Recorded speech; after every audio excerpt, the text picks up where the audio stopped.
I'm Libby Stubbs. And I'm Millie Connell. And we both play for the Millwall Lionesses and are sponsored by the No One Likes Us talking team. Why not sponsor one of our teammates just like they do? To find out how, just email commercial@millwall-lionesses.com. I'll say that again. Just email commercial@millwall-lionesses.com. That is all you have to do, and it will help us to get back to where we belong. Now enjoy our Millwall fan show from the No One Likes Us talking team.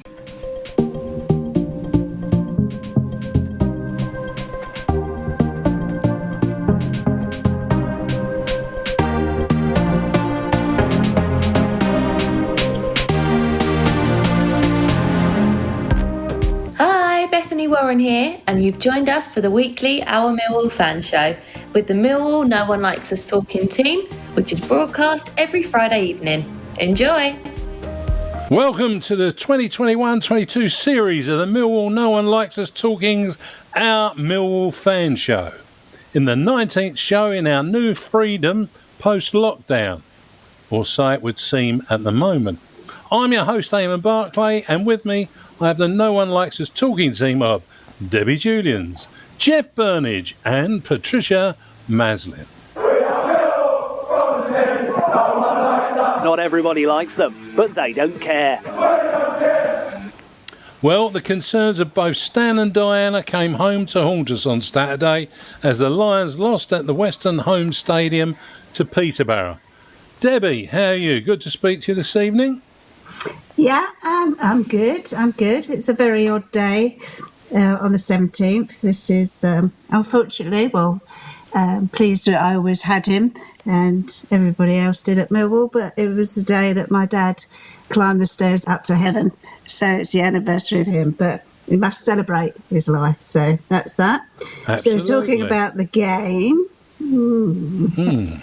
Yeah, very, very disappointing. We came straight back down to earth, didn't we? We had exactly the same lineup as what we had for the Birmingham game. So in light of the players having COVID, maybe the team were not all their fittest at Peterborough. We can only wonder on that one. We seemed to start off on the back foot despite the goal from Tom Bradshaw. We took the lead with Tom Bradshaw giving his all, He's playing for a contract, obviously. It's his 5th goal in 7 matches. We allowed the pressure on. We made silly, cheap fouls. We need to defend better. It was totally inconsistent. We just let silly goals in and still 1-0 at half-time. The fans were behind them. Everything was there. Even Rowett was baffled. And even he said it was embarrassing. We weren't brave enough, and they are an mentally attacking team, and it was hard to see the positives. I mean, I've got some stats, but I won't go into that. I mean, it was the same team.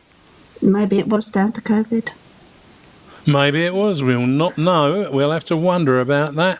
But Patricia, what about yourself? Oh, where do we start here? Well, say hello to start with. Oh, hello. Yeah. Pretty normal day, not doing much. Looking forward to tonight, mainly. As the game, lack of desire, poor performances, mostly all round. McNamara had a mare. He should have come off half-time. He was scared to tackle after being booked. They could have brought Saville on and moved Mitchell to right back. It was just such a poor game. But let's be honest, apart from last week, the whole season, it's boring football. It's mediocre. And I know everyone goes on about our position in the league, but this isn't the type of football our supporters have been used to. And I don't like the fact that Rowett openly blames the players. And I think it shows in our attendances, the lowest it's been for the past 5 years. And that includes the season we nearly got relegated. I just can't see a decent future. No, there's many that say that there's no future under Rowett. So the real answer to that is these people need to march with their feet or stamp with it anyway. So perhaps that's what they're doing. They don't like the football, they don't go to the Den, and that's how we're destined. How about you, Jeff? What do you think? I think what it proved last week is that we're in a division that anyone can beat anybody. I mean, our reaction as a bunch of fans to that game was very similar to the reaction of the Birmingham fans the week before. You know, and what they didn't do was to give Millwall credit for having had a really good day, played well, taken our chances. And what we've failed to do, by the sound of it, is to give Peterborough any credit. So let's see what the next couple of games brings. Although, of course, at the moment, it's far from clear when the next couple of games will actually be. But having said all that, clearly one other factor was that it seemed like every defender we got managed to get themselves booked. So, you know, if the other team are attacking in waves and you don't make a tackle, it's going to give you a problem, isn't it? I must say I'm intrigued by Debbie's theory that maybe the early effects of COVID were already in some of the players' bodies, but they would have been tested before the game, so that seems unlikely. But there you are. I just think it's one step forward, one step back, one step forward, one step back. We are still in a historically high position in the Championship. It's just that we all feel frustrated because we feel it's a season in which it is possible for an above average team to get into the playoffs. We're still hoping for that. Let's hope so. Yeah, we'll have to see, but as COVID has put the game to bed this Saturday, and there's the potential of doing the same December the 26th, we can only hope that we get to see a home game this year. Anyway, what we're going to do is take a break there and listen to Debbie Julians and Harvey Brown talking about the homeless. Hi, Debbie here. Harvey Brown is a wonderful person with a heart of gold, never ceases to amaze and wants to help the homeless by collecting blankets, sleeping bags, hats and scarves and anything that keeps people warm who are on the streets. I see so many people around London sleeping in doorways, railway arches and under open stairs. It is very sad and the temperatures are dropping now and I don't want people to suffer. Please help them if you can by contacting my mum or dad on Facebook or ringing 07949 285 683 to arrange drop-off or collection. We are looking for donations of blankets, sleeping bags, hats, scarves, etc. Whatever you give will make someone warmer this winter. Thank you. Ah, Harvey, how thoughtful. As Harvey says, contact his mum and dad, Vicky or Dean Brown, on their Facebook page. There is also a Keep Harvey Happy group on Facebook too, or alternatively phone 079 49 285 683. I'll repeat that, 079 49 285 683 to organise drop-off or collection. No matter what you donate, it will make a difference. I'm Eamonn Barclay, and with me I have No One Likes Us Talking team of Debbie Julians, Jeff Burnige and Patricia Maslin. And yes, if you can help the Browns, help the homeless, then there'll be a lot of people that will have some benefit. Our first guest hails from Bristol, and it was at Minehead, a coastal town on the Bristol Channel, where he developed his talent as a youth player and goalkeeper with the team even of the same name. It was also from Minehead where he joined the Lions in February of 1976. At Millwall he made 61 appearances before heading off across the pond to Tampa Bay Rowdies in the US of A in a £150,000 deal. From Tampa he returned to South East London to play in the Royal Borough of Greenwich, where he played his most career games with some team that's nicknamed the Addicts, I think, or something like that anyhow. Yes, they were. 288 in a 9-year period. He also played for a short while with Queen's Park Rangers and Maidstone, where he hung up his boots in 1991. He had a spell in management with Erith Town, and then tragedy struck his family when his 26-year-old son Stephen lost his battle with bowel cancer in 2008. Both Alison, his wife, and he threw himself into cancer awareness support, including the Bobby Moore Fund for Research Cancer UK, and most famously the Know the Score campaign, which I remember from, I think it was 2017. Well, let's say no more, and let's welcome the one and only Nikki Johns. Hello, Nikki. Hi, Nikki. Right. Hello. Well, before I let you off to the team, Nikki, can you tell me a little bit about, are you still as involved in cancer research and pushing the issues of bowel cancer as you were initially? No, we ran the charity for 10 years and had an absolute amazing support from the football world throughout the Football League and a Premiership. But after 10 years, I'd reached 60, the missus had reached 60. We'd had 4 grandchildren, and we thought it was a good enough time to call a halt. It was getting too big for us, so we've done our part.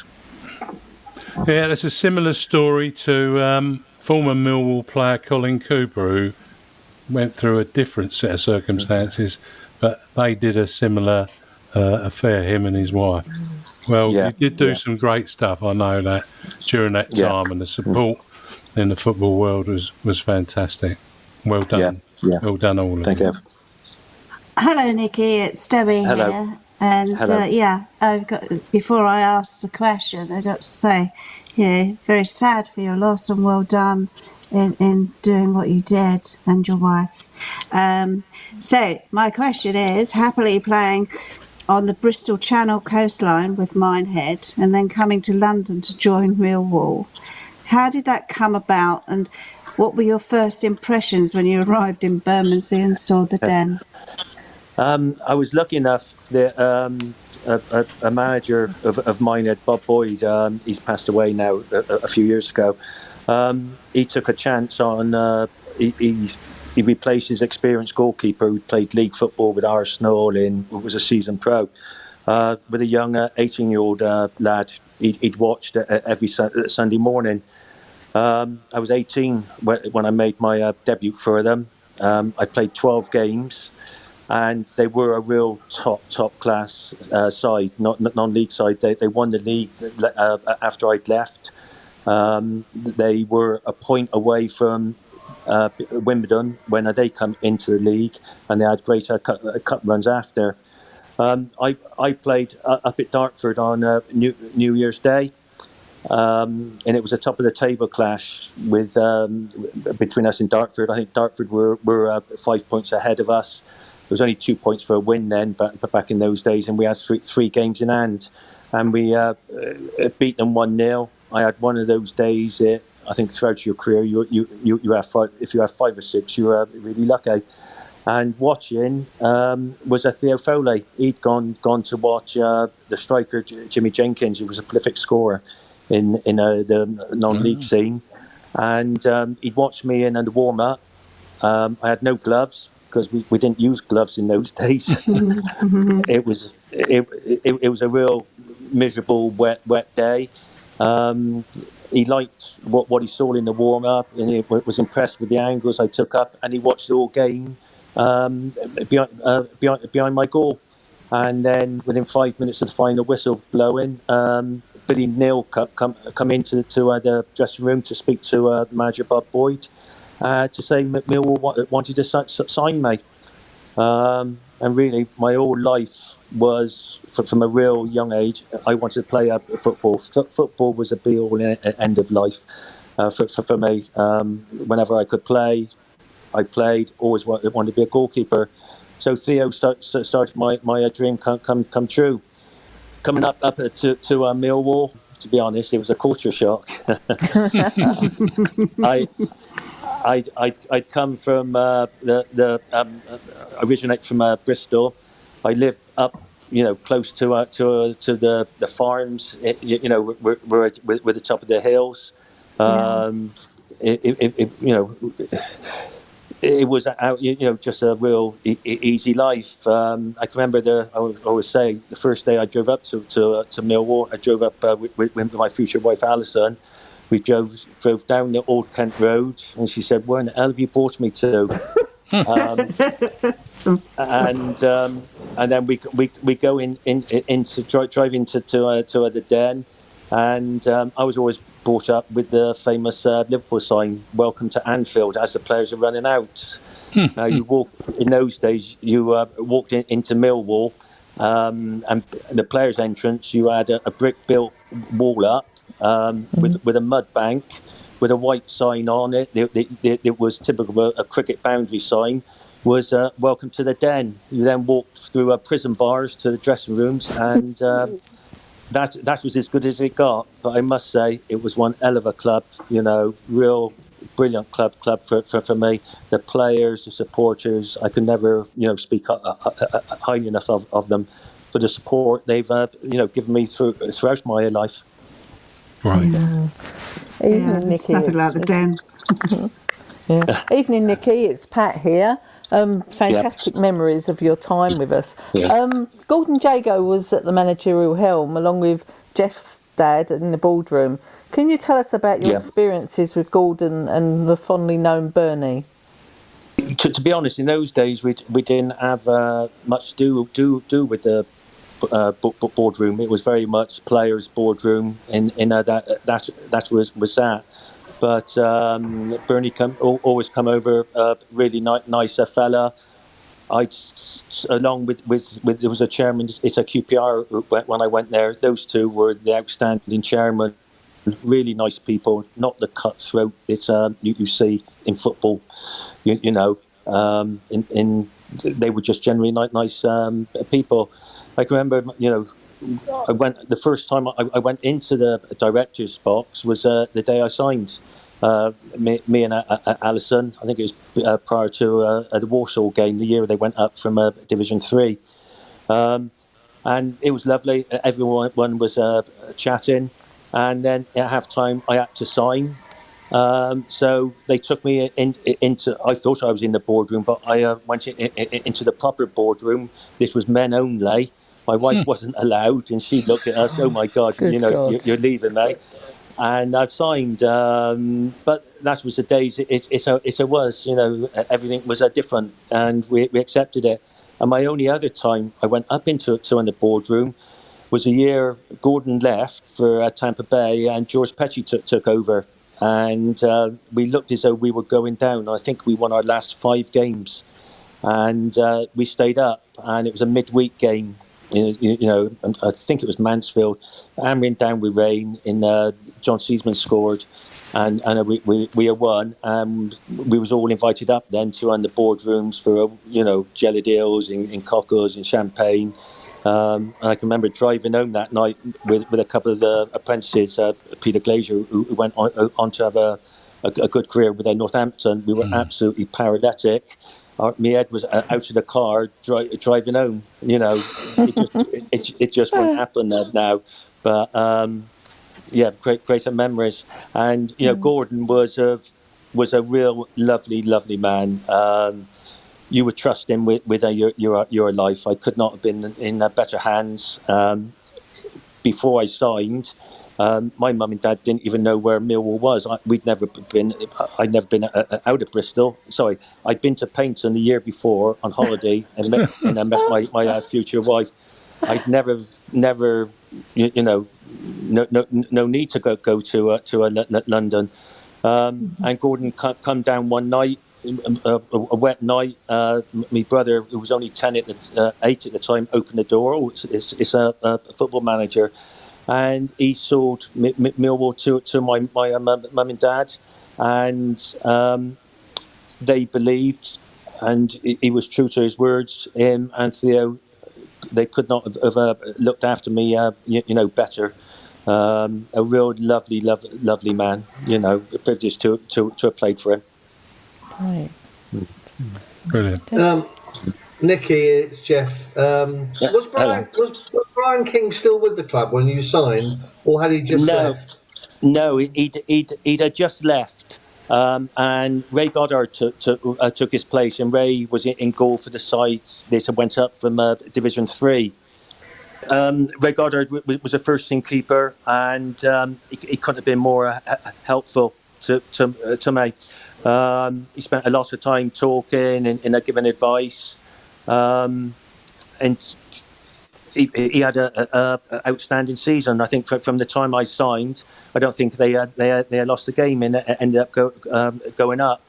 He started the next season, and I'd had a bad time. I come from playing in a really good side, and when you're playing in under reserves, it's entirely different. I was away from home. My lodgings were not great. I was always going over. I was homesick.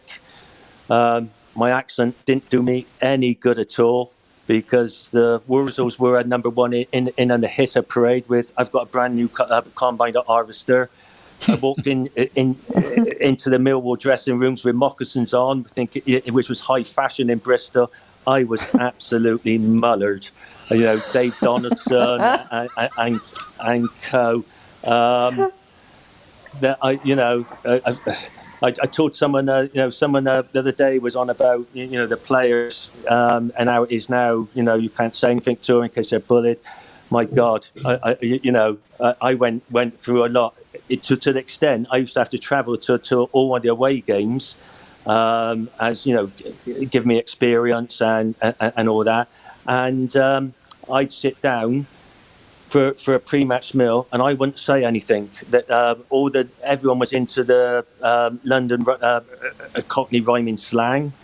Donna was always there saying, pass a rocking horse in this, and I did not have a clue what day it was. And I was scared stiff to open my mouth or pick something up in case I'd done it wrong. And they all laughed, But it was a great grounding. It toughened me up. It made me, determined. And it's all part of the game. It's a banter and everything that gets a team spirit and all that, it was tough. But throughout all that time, Gordon Jago was writing to my parent saying he's having a bit of a tough time. I've still gotten the letters. He's having a bit of tough times, but we thoroughly believe in him, and we think he'll make it. And then the season after they went up to the second, they were doing well, and they were playing Colchester in the League Cup's second leg, and Ray Goddard was injured, and I was called up to play. All I can remember about the game is this: we won 4-3, I think it was, on a penalties, and really that was the start. 48 hours later, we played up at Rotherham, and we won 2-1. I can remember making a really good save late on that really won the game, and from that time, my career took off. Then I was in and out with Ray until I had become a regular, and all the time he was giving me advice before games and helping me. So great memories. And I think Millwall supporters thought I looked like Brian King in those days. I had long black hair, I was tall. It was and that's where the link with me and Brian King comes from. Mm-hmm. Well, you mentioned Dave Donaldson there, Dono, you called him, but yeah. I do remember he was an arch practitioner of Cockney rhyming slang. I still use some of the ones that he introduced us to in those days, and he made a lot of them up, didn't he? He didn't just use established ones. He originated some, and look, it was easy to fall behind because you had to spend a few seconds working out what he was trying to say. But I like the detail of going home that night a bit the worse for wear with Peter Glesher. Who was the other apprentice in the car with you? Can you remember? No. Well, obviously they didn't make it then, but Peter was a good goalkeeper, and of course goalkeeper. He won the FA Youth Cup with Millwall.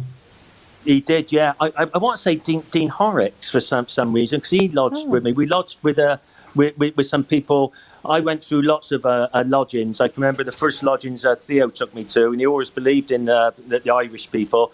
And I'd gone into a house in Dartford, and she had three other people lodging there, and they all had cords.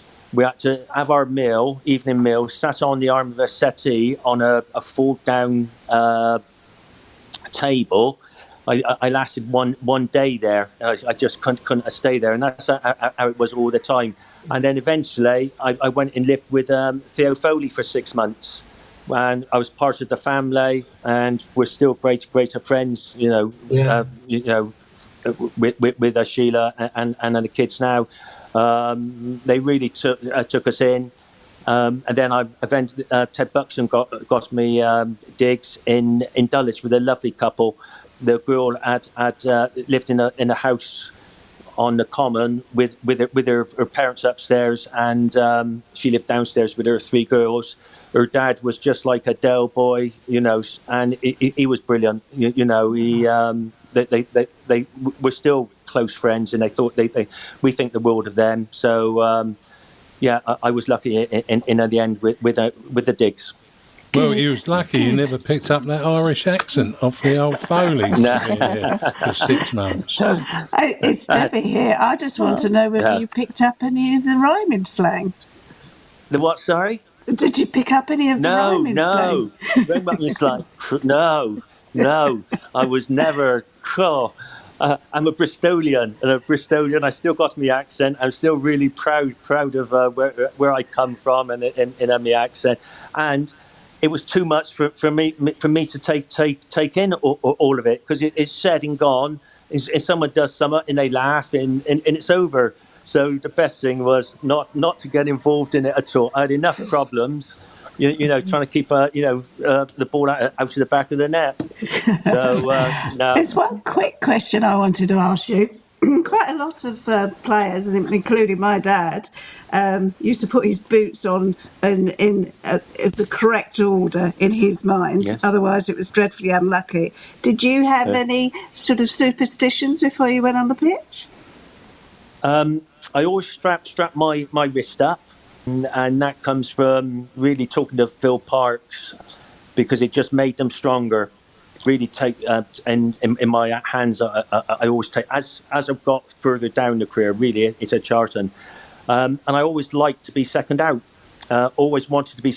Was always second out, because I just wanted to get out, get on with a job. It is, and get on with the game in hand. So and I always had. Egg on toast, poached egg on a toast for pre-match meal, followed by a peaches. And the amount of times if you ever speak to my missus, she'll tell you she's gone running to the neighbours because she's forgot my peaches. Oh. So that was a superstition. I always followed the same thing. Match days, I got up at the same time. I'd have a walk, I'd have a bath, go have a meal. I think it just helps the time pass, always in the dressing room early, or let's get on with it. Brilliant. It's Pat here again, Nikki. Yeah. What was your most memorable game with Millwall, and how did you end up going to Tampa Bay Rowdies? My most memorable game, in the game really my career. We played up at Newcastle in the League Cup. They were a first division side with a good reputation. We had a great start to the season, and we went up there. I was still part time at the time, and we beat them 2-0. And I had again one of those evenings. Nothing was going to go past me. The highlight for me was the commentator of the game, and it was on the ITV midweek match, was Kenneth Wolstenholme.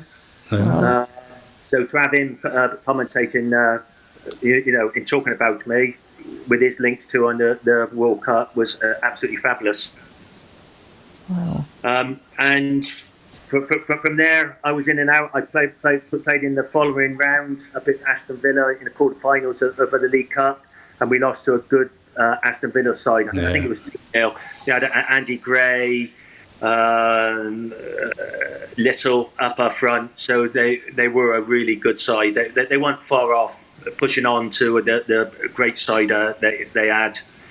And then all of a sudden, we'd had a patchy season.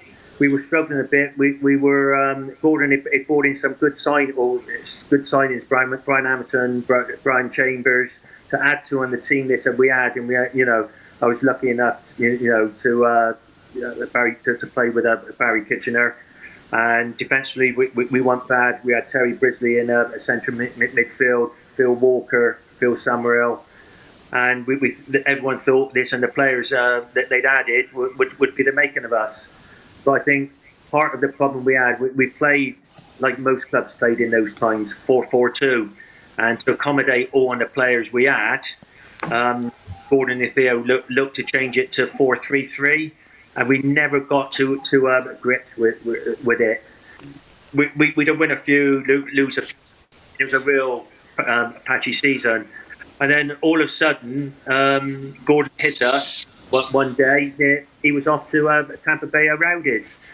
I can remember I was injured at the time, and I was up at the old Army Hospital having treatment, and he come in to say he was off. I think it was the end of December time, the end of December. Yeah. And when I was fit then the week after, and Brian Hamilton, Tony Hazel and Barry Kitchener picked the side. Now, in my wildest dreams, I'd have never expected them to have picked me ahead of Ray Goddard, who was an experienced keeper, and they needed experiences at that time, and they picked me. I think we beat Bolton. I think they went up that year, Bolton, 1-0. Big Sam Allardyce was playing, I think Peter Reid. And from then, after that, George Petchy got the job, and we ended up staying up. And so at the end of the season, week before I was due to get a marriage, Gordon Jago bid 150,000 for me. He'd offered me 4 times my wages, but obviously my wedding was a problem. He wanted me to fly out the week before my wedding. That was the only time my wife has ever put her foot down with me. He said, "There's no way, because they ain't going to let you back." So we got married one day. I think it was the 27th of May, and I flew out the next day, me and my wife, to Tampa Bay. It was the first time I'd ever been on a plane.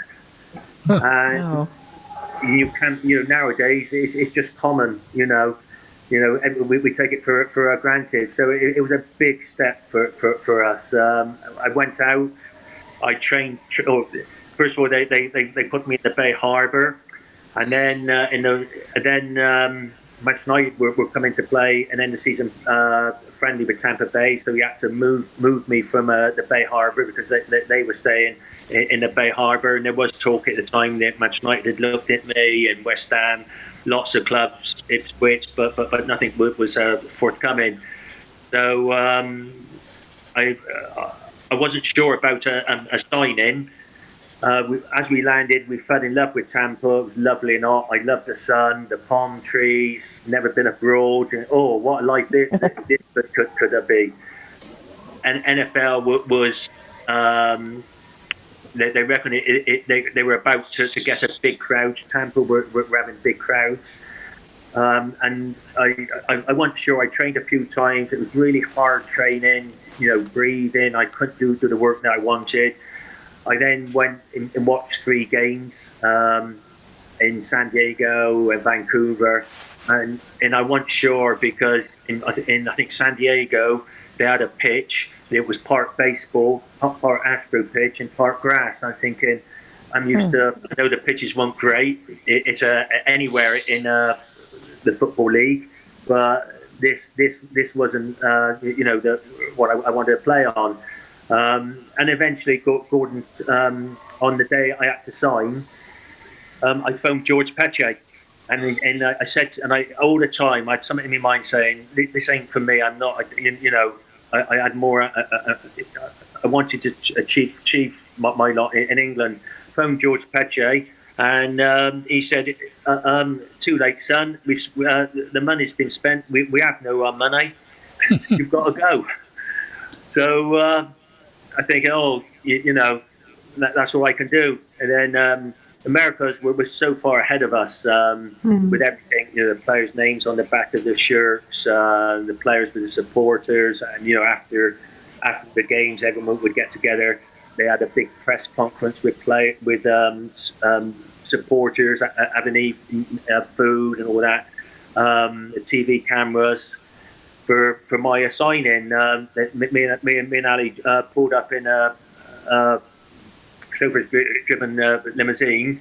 Gordon opened a car, and I said to him, "I'm sorry, Gordon, I cannot sign. It's not for me." He went absolutely white before us. So he jumped in, and he said, we drove down the way. He said, "Look, sign for me. If you don't like it, I'll sell you back." And I trusted Gordon implicitly. And I signed, and as it was, it turned their season around because we reached the final. I got knocked out in, I think, the quarterfinals. Jimmy Johnson done me, and I didn't play again. But within an hour of then losing to the Cosmos in the final, me and my wife were on a plane on the way home. We were used to life in England. There's a lot to be said when we have rain and we have snow and it's a bleak day. To have sun every day over the year, that gets a bit hard as well. Especially when you're trying to train and improve. So Gordon was good to his word, and got me back. I would say now I was too young. I was 19, 20. I was 20 when I signed for him. No life experience. Now, if I'd gone out there later on in my life, I think I'd have stayed because me and my wife and the kids absolutely love America. You most probably were too young. Lovely story. Yeah. What I would like to know is some story or other about one of the teammates that you had at. You mentioned that Aston Villa game, I think in the League Cup. Do you share my memory of that? That's possibly the greatest game that Phil Walker played for Millwall. Have you got the same recollection of that? No, I know something stick in my mind. I'm trying to put lots of things down this at the moment for my kids because, or really my grandkids, because I know, I got 4 boys at the moment. 3 of them are Millwall supporters. 2 of them come because they're old enough with their kids. So I'm trying to put stuff down so they can see, my granddad did play, and he wasn't bad. So, but no, I struggle. I real struggle with some of the games. It's but that's I can remember. I wasn't sure playing. Gordon told me about 4 o'clock that I was playing. I then had to phone my girlfriend at work because my parents didn't have a phone in their house, and that was common throughout my career at Millwall. My mum and dad didn't have a phone because back in those days you never. My girlfriend at the time, Alison, she had a phone at her house. So after every game, I'd have to collect 10p pieces, go up to the supporters' lounge, find a phone, put in me 10p's to ring my wife, or future wife, to tell her how I'd done. My dad would know roughly how long it took. He would then go down to the phone box and ring Alison, and she'd tell him how I'd done. But the day of the Villa game, I had to ring Alison, who then had to phone me dad or go up to my house because she worked down on the road. I had to contact me dad in work. It's a Wills's, and he drove up with my one of my brothers, my mum, and my girlfriend to watch it. So, but yeah, I was too young, for it. Mm-hmm. Our last question, Nikki, is usually a prediction, but COVID has put paid to that. I suppose I could ask you what you might predict, how many games might be off this weekend, but I won't. But I noticed you in the company of Brian King when he was over recently promoting his book. And you writing it all down made me think, you want to get on to old Kingy and get yourself a book out like he has. No. Have you read his book, Nikki? Yes. I've got his book. I'm a real poor reader, and we've been really busy. My daughter's got her own air business from home, and me and my wife look after the two grandkids 4 days a week. Yeah. So by the time I get home, I'm absolutely shattered. I found out life is easier at work opposed to being retired. I know that feeling. How was it like catching up with Brian? It was lovely. It really always is. I always find that Millwall lads, all Millwall lads, but especially the lads who played it at the Old Den. The Old Den was the most amazing place to play. Every player who I meet who's played there has got memories of it. Some of them are bad, some of them are good, some of them they've been abused, but everyone has got a memory. I can remember talking to Terry Fennick, and this happened at QPR. He said that he's played in semi-finals of the World Cup, but the most intimidating crowd he's ever played against was when Queen's Park Rangers played at home to Millwall, and the Millwall in the Rangers stands were metal, and the Millwall fans done the Zulu chant for 90 minutes. He said never been so intimidated, and all the players have got that. And when you meet the Millwall players, you generally sit down on the table. You've got a bond of playing it at the Old Den, and everyone's got their stories, and it's absolutely fabulous. I think it's the only club where that happens. Talking to lots of the lads who've gone on to bigger clubs, this is the only club where there's something like that. Yeah. Very precious. It is, Nikki. Well, there's one old pal of yours who said to me, send him my regards. I had a lot of time for him when he was there with Gordon Jago, and that's Phil Coleman, who works on the show with us sometimes as well. Send him my regards. He was an apprentice there. At the time.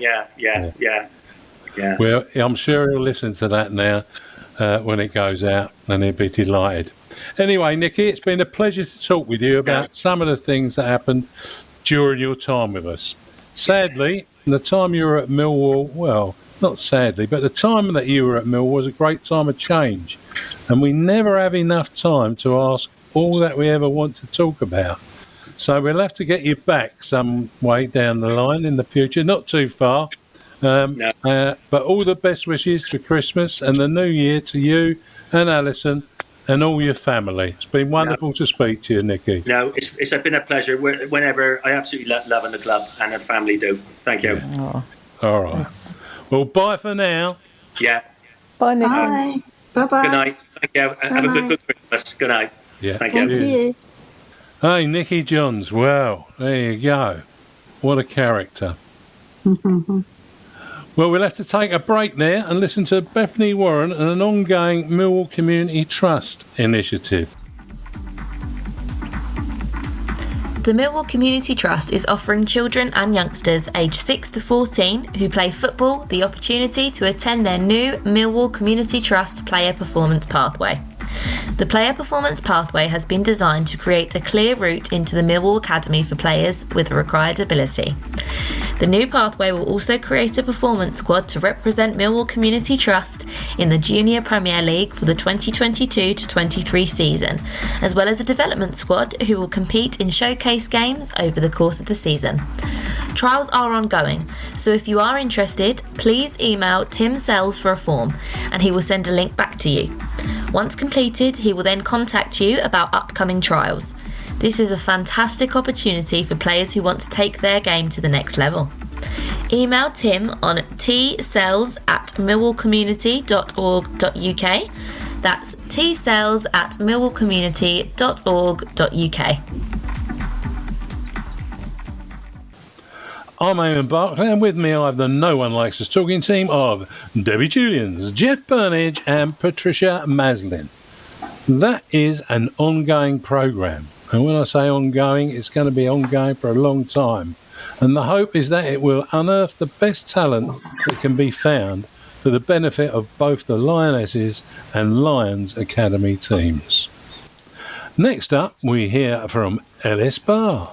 Ellis here. Thank you for watching my videos. Now to hear what the Millwall Lionesses and Romans have been up to, and to hear who is next up for Gary Rowett and the Lions. Come on, Millwall! Well, there's not going to be anyone up for the Lions this Saturday because the game's off, Ellis, but we'll talk about the rest. Anyhow, the Millwall Romans played in the UK and note the Republic of Ireland GFSN Cup, and I caught up with Paul Loding and Nick Duffey to discuss what happened. I had to speak to Nick because Paul wasn't playing, but Paul had a view about it anyway. Hi Paul, how did it go on Sunday for your floodlit match down at Salter Road? So it was a good result for the team on Sunday, obviously 14-1, very, very convincing cup draw. So yeah, really, really pleased. It was a bit of a later kick-off at St Paul's under floodlight at 4 o'clock. That was the GFSN Cup, so that's a cup that's played across the UK with teams from Edinburgh, Glasgow, Liverpool and a team from Dublin. Thankfully, the draw's already taken place and we've been given a home draw against the Edinburgh Hot Scots team. They'll be coming down to us in February to play the quarter-final of the Cup. That's excellent, Paul. Good result. Not sure that the old family back in Ireland would be entirely inspired by the fact that Dublin's in the UK. But anyhow, GFSN Cup from teams from the UK and the Republic of Ireland. I also caught up with Nick Duffey, who played in the game because Paul's been injured for a while and he's likely to be for a little while longer. Nick was playing and he gave us his take on the game.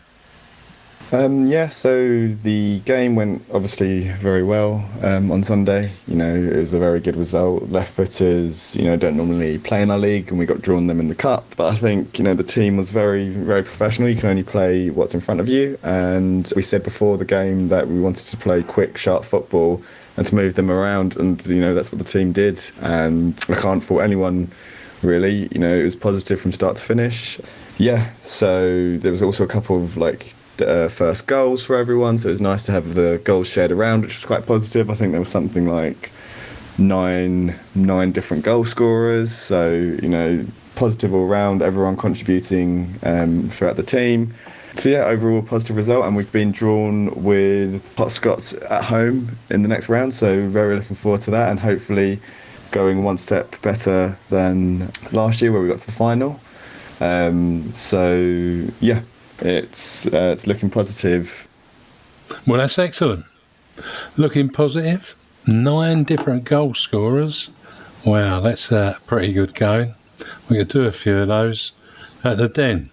I know that both the Romans and members of the Pride side were so looking forward to the Santa Dash on Saturday, which is now rescheduled for December the 26th. That's when we're home again, hopefully, against Swansea. So the Santa Dash is now on December the 26th and not this forthcoming Saturday.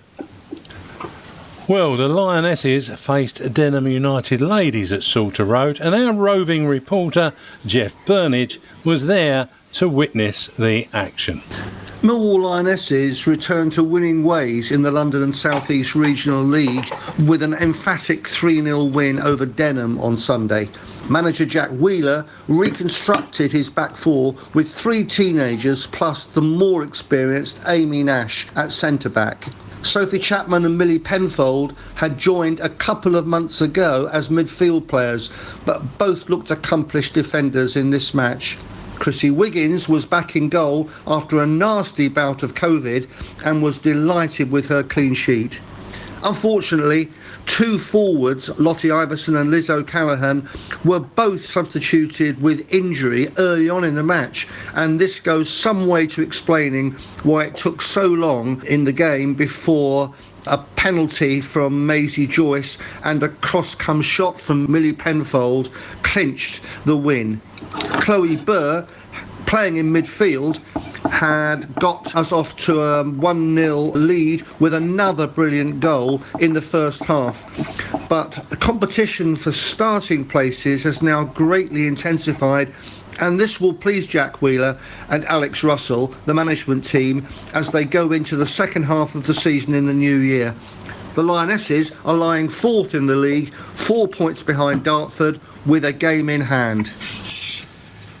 Well, that was a good report from Jeff there. And Lionesses manager Jack Wheeler was interviewed by Harry Cooper of the Lionesses support team after the game. And in looking forward, this is what he had to say.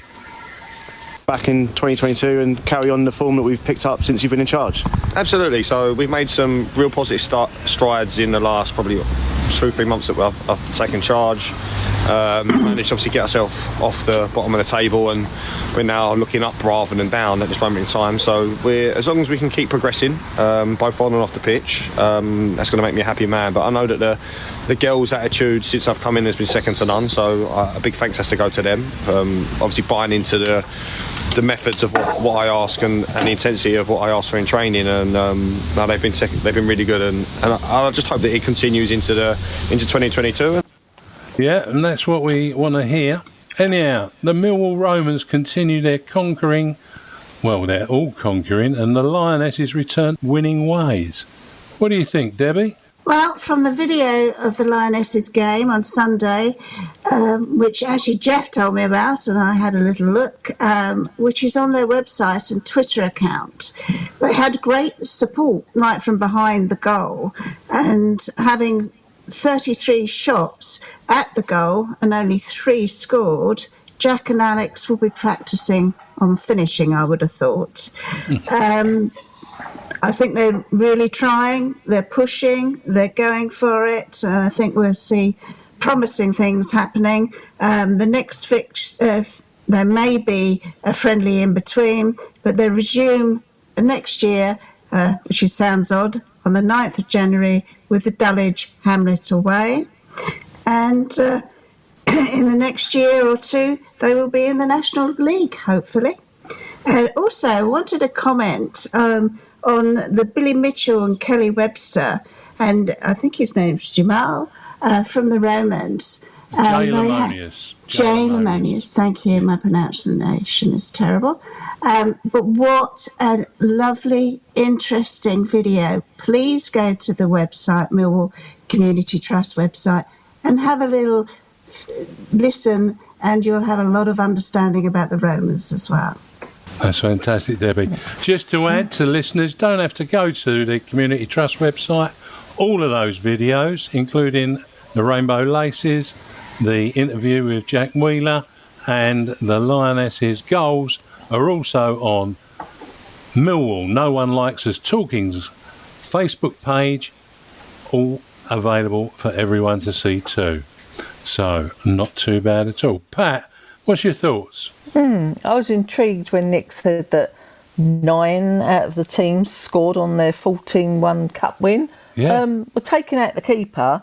There's one outfield player that didn't score, so perhaps he'll be dropped for the next game. I'm just amazed at that score. And what a great cup. Nationwide and a little bit of Ireland in.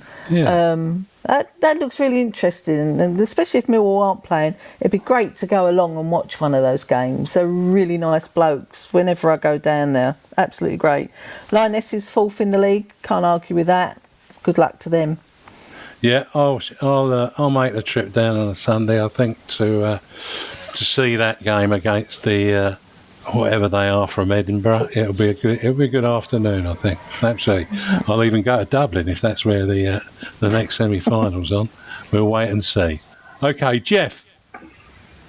Yeah, pleased to hear the Romans are doing well. I've already seen the video with our Kelly and Billy Mitchell and Jay.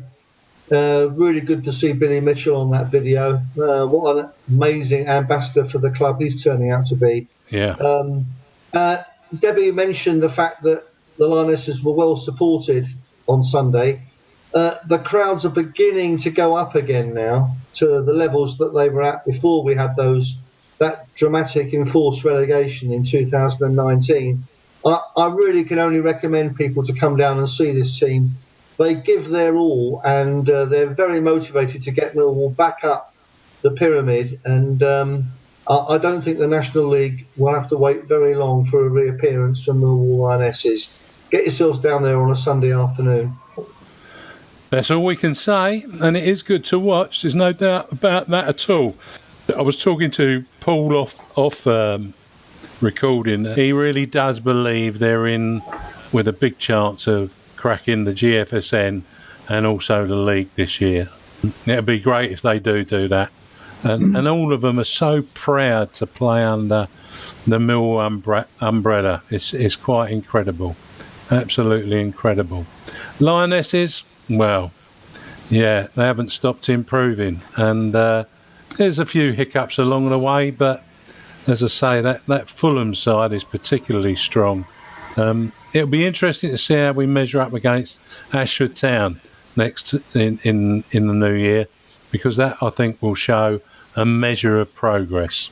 So, yeah, I think that's what's going to be. So there's no match Saturday. So in a sentence, what are you going to do, Jeff? I'll go and watch the Lionesses under 16s at St Paul's, 10:30 kickoff. They're playing Bournemouth, and I can't do a Saturday without a bit of a dose of Millwall, can I? So that's where I'll be, 10:30 Saturday, Salter Road, St Paul's ground, Millwall under 16s. I recommend it. That was 4 sentences, but I'll let you off, Jeff. Pat, what about you? Oh, because we're not playing now, I've got dragged into babysitting. Oh. But you like that as well. You don't sound like you want that, though. Yeah. Oh, yeah, I love it, yeah. Yeah. Love it. Okay. Debbie, how about you? But I ball Pat at the baby kicking the ball. I will be, as I mentioned, it's the anniversary of my dad's passing, and I will be going and putting a wreath on my mum and dad's stone and telling them all the good news, other than the bad news about not having a game. And also I'll try to be supporting, because obviously the game's not on, the food hub. So they will still need donations. I know that they've got a bike someone has donated, and it wouldn't be fair just to give that to one person. So what they're doing is actually auctioning that off. So if you go to their websites and things, that you'll see that on there. So I'm going to be making some donations, and I want to get something up to Harvey as well. Well done, you. Yeah, I expect we'll see that on social media as well. Kelly's never short of putting stuff out on Twitter and Instagram and on Facebook too. So that'll be nice if someone wants to offer some money for the bike that will benefit those that are less well off. It's a 5 to 6 year old bike. Not the bike, but it's for the age group of 5 to 6. Be careful what you say. You never know what you might say. Hey, Debbie. Yeah, I know. We'll take a break there. First of all, let's hear from Harvey Brown. Have you heard of the Lions Food Hub? It is now located in the Millwall Community Trust car park. That's beside Millwall's Den in Ballina Road. That Millwall Lioness, Kelly Webster, is involved. Don't forget to help the Lions Food Hub if you can. Thank you. As Harvey said, they need support, and you can help if you can by making a one-off or a regular monetary donation online at Banquet, that is BANKUET.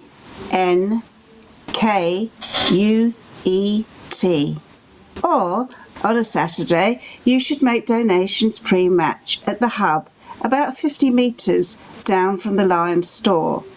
Alternatively, you can also contact the team via their Twitter and Facebook sites. I'm Eamonn Barclay, and with me I have the No One Likes Us talking team of Debbie Julians, Jeff Burnige and Patricia Maslin. Things are tight for families, as MCT CEO Sean Daly explained on BBC Radio London this week, and any help, food or funds, will be most welcome. Our next guest tonight is probably the longest serving lioness currently. Having escaped from some Russian side in West London, she is also one of our sponsored players alongside Libby Stubbs, and each has contributed to the Lionesses' development after the forced relegation in 2019. But at least we laugh about that bit anyway. This was due to a breakaway that forced relegation took place, which took Millwall Lionesses' championship status away from them. That was then, and this is now. But let's say a big hello to Millie Connell. Hello, Millie. Hello, Millie. Hello, Millie. That was Andy. They all said hello to you. They don't always do that. But never mind. Before I let you off to the team, good result against Denham. Yeah. Having played them before, did they play as you expected them to? To be fair, I think they caught us off guard a little bit. Yeah. We knew they'd come out to get us, but to be fair, they defended quite well for the majority of the match. Right. But we should have put away a lot more chances than we did, but it's one of those. Someone I know said something like that, but I think you've got to credit their goalkeeper a little bit in that as well. Yeah, she did have a good game. Yeah. Okay, thanks, Millie. Hi, Millie, it's Debbie here. Hi, Debbie. Hello. How come you chose to play football? And tell us how you came to join the Lionesses. So it was actually my mum who got me involved with football. At a very young age, she used to play. I used to go and watch her when she played for Wimbledon before it was AFC Wimbledon, so a long time ago now. But I just used to go watch her play and really got me involved. I've also got an older brother. He used to play on Sundays, so I used to go watch him play. So it was just messing about with my brother and that really, which got me involved. And then I was, as Eamonn mentioned, at Chelsea beforehand, and then got released from there at I think I was around 13 or 14. Then joined Millwall, went through the RTC system up until the under-16s, and then have been with the first team ever since. Brilliant. We're very pleased you're here. Hello, Millie, it's Pat here. Hello. Were you surprised you gained promotion ahead of this season? To be fair, I was quite surprised because obviously with the season before being null and void, we was expecting for the same things to happen again. But as a team, we all come together and said if we've got to work for this promotion again, we'll do it because we need to get back to playing at the level we deserve. But thankfully enough, obviously just before the season had started, we managed to get the promotion to push us up that league. Oh, well done. Millie, this is Jeff. Have your expectations changed since the season started? And if expectations of success, that is, and if so, what do you think has made that happen? I think definitely our expectations changed. At the beginning of the season, we obviously got off to a very rocky start trying to find our first win of the league. I think we were quite stunned by the difference in the two leagues that of the potential and stuff. At the beginning, we just wanted to stay in the league and kind of stay out of that relegation zone. And it hasn't been since Jack has come and stepped in, showing us the potential we have within the team, bringing in new players and starting healthy competition for places, that we can see that we can actually probably finish top 3 and push maybe for that promotion if it's possible. Brilliant. That would be It's nice. Debbie here again. What have you found to be the biggest challenges in playing in the London and South East Premier? As I just said, I think it's a big difference. Although it's only one league, the difference in quality of the players is very big. I feel like teams in this league are a lot more technical and have that passion and desire to want to play at the higher level. Even just by looking at the league table, you can see there's a good 4 or 5 teams trying to push for that one promotion spot. So as an entirety, the whole league is a lot more challenging.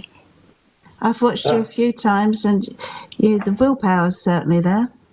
Yeah, we all managed to pull together and put in a good result most weeks. So yes. Millie, I think you made a good point about the big jump in standard, because we got promotion from Tier 6 to Tier 5, but we also changed from the Eastern region to the London and South East region Premier, and it's a much stronger region. So that was a bit of a culture shock, but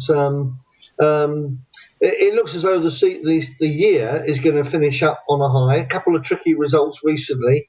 One of them in the FA Cup against Wimbledon. I wonder if your family were at that game, because that's quite a big game, and your mum had associations with that club. Yeah, obviously AFC Wimbledon is more local to me. I also had some friends and family come down to watch that game. My mum came to watch, talking about how it brought back all the memories and stuff. But I think we was unfortunate with that game. Obviously they are a league above, but I think defensively we worked very well to only concede in the last 10 minutes really. But yeah, it was a good game. And a crowd of well over 1,000. That must be quite an experience. Yeah, that kept us going to the very end. Yeah. Yeah. I think some of our fans really got behind the team, and in the end, I think that probably was a creditable result. So yeah. So who do you think are the best teams in the league we're in that you need to overcome, and what do you think is a realistic aim to finish for this season? I think obviously we just played Fulham. They, as we can see, are a very, very strong side. We were caught off guard with those again. I think we started off too slow. Didn't really realise the strength of their team. So Fulham's defo one to keep an eye on, and Ashford, who we played at the beginning of the season. But I think we've come a long way from that game. So it'll be good to play those again. So I think those are the top 2 contenders. And I think a good goal for us is to probably finish top 3, which I don't think is too bad considering we've just come into this league and from where we started. So I say a good position in the top 3 would be a achievable goal. Yeah. Fantastic. Pat again. Lastly, tell us about your most memorable games so far this season. I think there's been a lot of memorable games I've played in, but it's got to be the 3-1 win over Saltdean. That was our first win of the season, and the first win that led us onto that 7-win streak. Because we went into that game knowing that there were going to be a tougher opposition. But during the week and the previous weeks, we'd worked so hard and all really pushed together in that game to get a decent result, and we deserved it. And it finally happened. Yeah, it was a good result. You were there at that, Debbie, wasn't you? I was indeed. It was a very good one. I've come along to quite a few of them, and my hat, I can't say it more. You're so determined, and with the Fulham game, I was there too, and the defence was brilliant. And it's just a shame in the last 10 minutes, as you said. It was a good game. I'd like to see that in a year's time. I think the result will be a little bit different. I think you meant Wimbledon there, Debbie. Oh, Wimbledon, I did. Yeah. I'm sorry. Yeah, Fulham had some woman called Mitrovic I know. playing up front.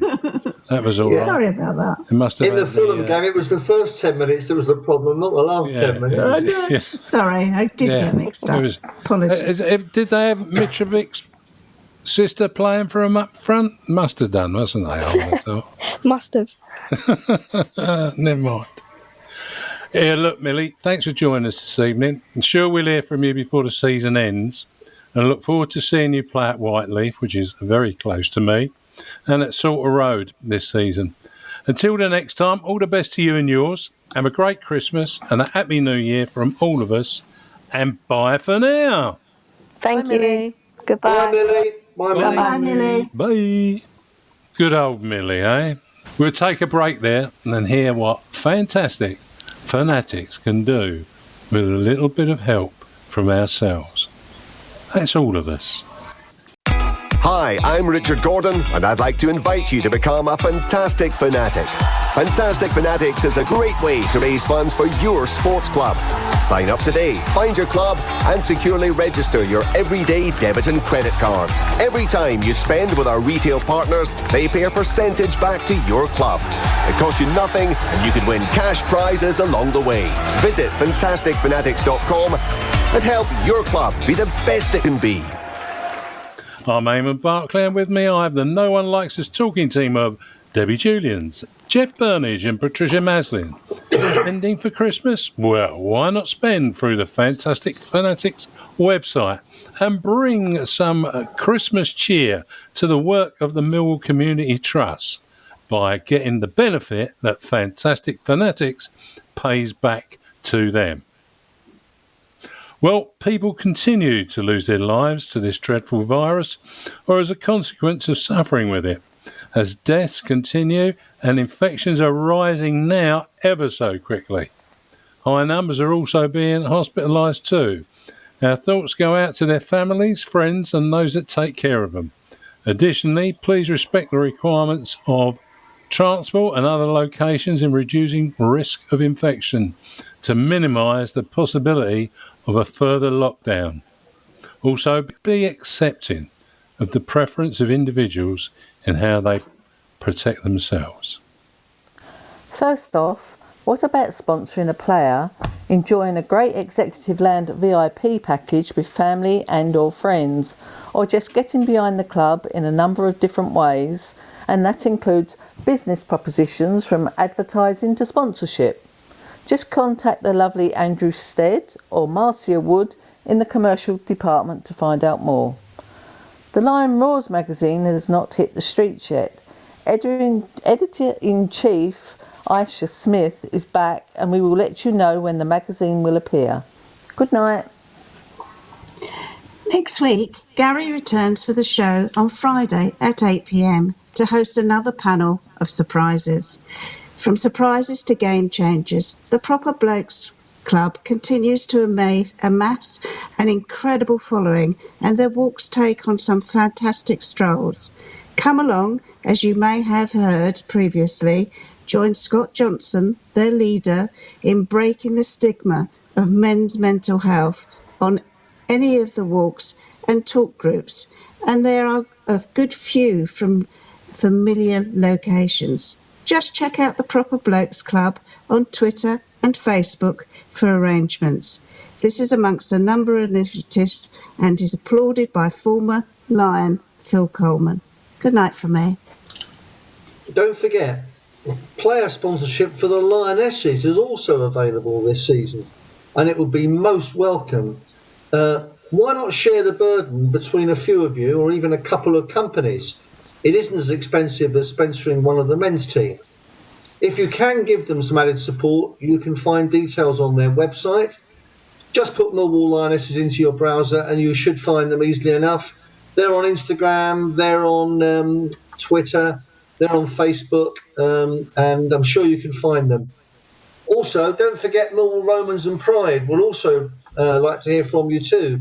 Go along on a Wednesday night at 7:30 to St Paul's and introduce yourself to player manager Paul Loding to find out about joining them. With that, it's good night from me and Merry Christmas to everyone. Don't forget, you'll be able to listen to the No One Likes Us talking team bring reports from our games both home and away and updates on Millwall community matters too on Maritime Radio, broadcasting on 96.5 FM, available in South East London and North Kent. Also, why not listen to the fourth of the new Millwall No One Likes Us Talking monthly podcasts, featuring former player Phil Coleman.